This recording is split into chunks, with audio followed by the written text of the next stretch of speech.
रश्मि की उम्र यही कोई 20-22 साल की होगी। 2 साल पहले बस दुर्घटना में उसके माता पिता का देहांत हो चुका था।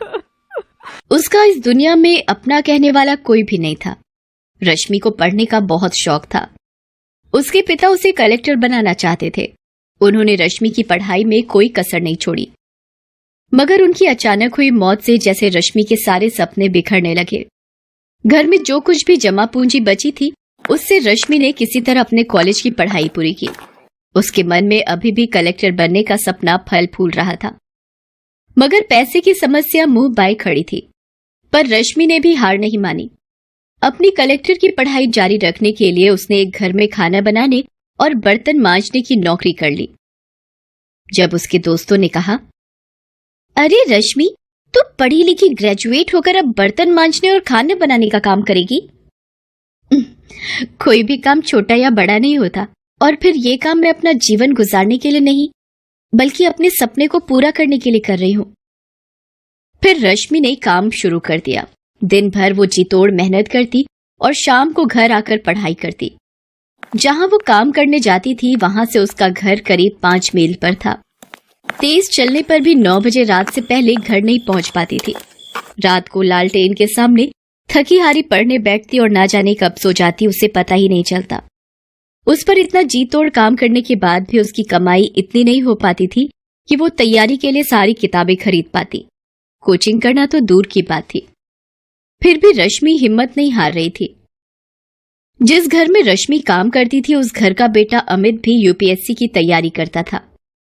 एक दिन काम करते हुए रश्मि ने अपनी मालकिन से पूछा, माँ जी, क्या अमित भैया भी यूपीएससी की तैयारी कर रहे हैं? हाँ, पर तुझे उससे क्या? तू अपना काम कर। बड़ी आई इंक्वायरी करने वाली की कौन क्या पढ़ रहा है। मालकिन की बातें सुन रश्मि ने जल्दी जल्दी अपना काम निपटाया और घर जाने को तैयार हुई। तब मालकिन ने कहा, कल जरा जल्दी आना, कुछ मेहमान आने वाले हैं घर पर, उनका खाना बनाना है। तेरे जो एक्स्ट्रा पैसे लगेंगे मैं दे दूंगी। माँ जी, मुझे पैसे नहीं चाहिए। अगर अमित भैया की पुरानी यूपीएससी की किताबें मुझे मिल जाए तो बड़ी मेहरबानी होगी। तभी अमित वहां आ जाता है। रश्मि की आखिरी बात उसके कानों में पड़ जाती है। वो उसका मजाक उड़ाते हुए कहता है, अच्छा, तो तू कलेक्टर बनेगी है? अरे औकात में रह अपनी। तुझे पता भी है कि यूपीएससी क्या चीज है? अच्छे अच्छों को नानी याद आ जाती, नानी। तेरे जैसे लोग कलेक्टर बनने लगे तो हो गया देश का उद्धार। अमित की बात पर उसकी माँ भी जोर से हंस पड़ी। रश्मि दुखी मन से वहां से निकल पड़ी। इस बात ने उसे थोड़ा दुखी तो किया, मगर उसके हौसले को तोड़ नहीं पाई। चाहे कितना भी मजाक उड़ा ले मेरा, मैं तो अपने सपने को पूरा करके ही दम लूंगी। आज से मैं 10-10 घंटे पढ़ूंगी। अब चैन से उसी दिन सोऊंगी जब मेरा सपना पूरा हो जाए, और अगर मैं इस सपने को पूरा करने के लिए मर भी गई तो वही सही। रश्मि ने ठान तो लिया, मगर किताबों की समस्या अभी भी हल नहीं हुई थी। अगले दिन वो फिर काम पर गई। वहां उसने सारे मेहमानों का खाना बनाया, और जब सब मेहमान खा पी कर चले गए, तब वो मालकिन के पास गई और बोली, माँ जी, सारा काम हो गया। आपने कहा था कि आप कुछ एक्स्ट्रा पैसे देंगी।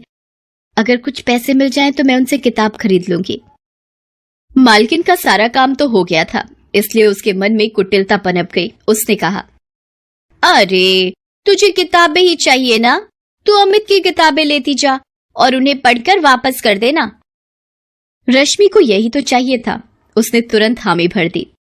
फिर उसकी मालकिन ने अपने बेटे अमित को बुलाया और कहा, बेटे, इसे अपनी कुछ किताबें दे दे।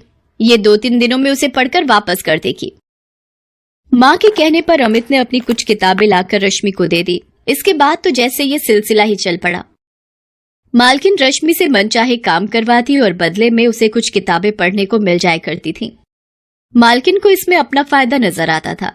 उधर किताबें मिलने से रश्मि में एक नया जोश भर गया। अब वो दुगने उत्साह से अपनी तैयारी करने लगी। अमित की वो किताबें जो अलमारी में रखी धूल खा रही थी, उनके भी भाग्य जाग गए। एक दिन मालकिन ने काम करती हुई रश्मि से पूछा, क्यों रश्मि, तेरी पढ़ाई कैसी चल रही है? अब तो तुझे किताबें भी मिल रही हैं। रश्मि कुछ बोलती इससे पहले ही वहां अमित आ गया और बोला, अरे, इसकी पढ़ाई कैसी चल रही होगी? सारा दिन तो ये यहाँ रहती है, पढ़ाई क्या खाक करेगी। क्यों रश्मि, तुझे पता भी है कि इस परीक्षा में कितने पेपर होते हैं? हाँ भैया, मुझे पता है कि इसमें कितने पेपर होते हैं। मेरी तैयारी दोनों पेपरों के लिए पूरी है। अच्छा, तुम मेरे एक सवाल का जवाब दो कि खजुराहो के मंदिर का निर्माण किसके शासनकाल में हुआ था? अमित की हवा निकल गई। उसे इस सवाल का जवाब नहीं पता था। क्या हुआ भैया, ये तो बहुत मामूली सा सवाल है, आपको इसका जवाब नहीं पता क्या? अमित कुछ नहीं बोला और चुपचाप वहां से चला गया। आज रश्मि ने अपनी सारी बेइज्जतियों का जवाब एक झटके में दे दिया था। रश्मि पूरी लगन से अपनी तैयारी करती रही। उसने पूरी परीक्षा का सिलेबस परीक्षा से 2 महीने पहले ही खत्म कर दिया। निश्चित समय पर परीक्षाएं हुई और रश्मि ने आसानी से प्री एग्जाम निकाल लिया। उधर अमित अपनी तमाम कोशिशों के बावजूद भी इसमें सफल नहीं हो पाया। रश्मि ने प्री की अपनी सफलता की बात किसी को नहीं बताई। जब तक मैं इंटरव्यू नहीं पहुंच जाती तब तक किसी को ये सब बताना ठीक नहीं है। इस तरह लगातार परिश्रम करते करते रश्मि ने मेंस की परीक्षा भी पास कर ली।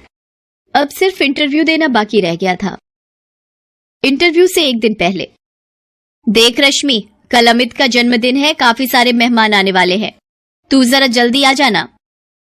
लेकिन माँ जी, कल तो मेरा आना मुश्किल है, कल मेरी आखिरी परीक्षा है।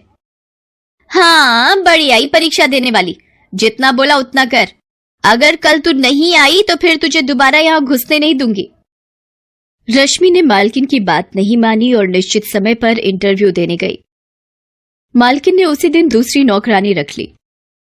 आने दो उस नवाबजादी को पगार मांगने, ऐसी खरी खोटी सुनाऊंगी कि जिंदगी भर याद रखेगी। मगर रश्मि उस दिन के बाद फिर कभी उस घर में नहीं गई।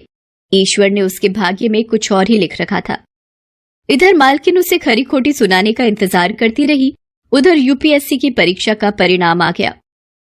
रश्मि ने 67वें रैंक के साथ न सिर्फ ये परीक्षा पास की थी, बल्कि टॉप 100 में भी आई थी।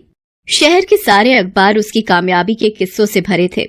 अमित और उसकी मां ने जब अखबार के पहले पन्ने पर रश्मि का नाम और उसकी प्रशंसा देखी तो उनके मुंह खुले के खुले रह गए। कल तक उनके घर में काम करने वाली ने आज अपनी मेहनत के दम पर वो मुकाम हासिल किया था कि अमित और उसकी मां जैसे लोग उसके आसपास भी नहीं फटक सकते थे। उधर रश्मि आज बहुत खुश थी।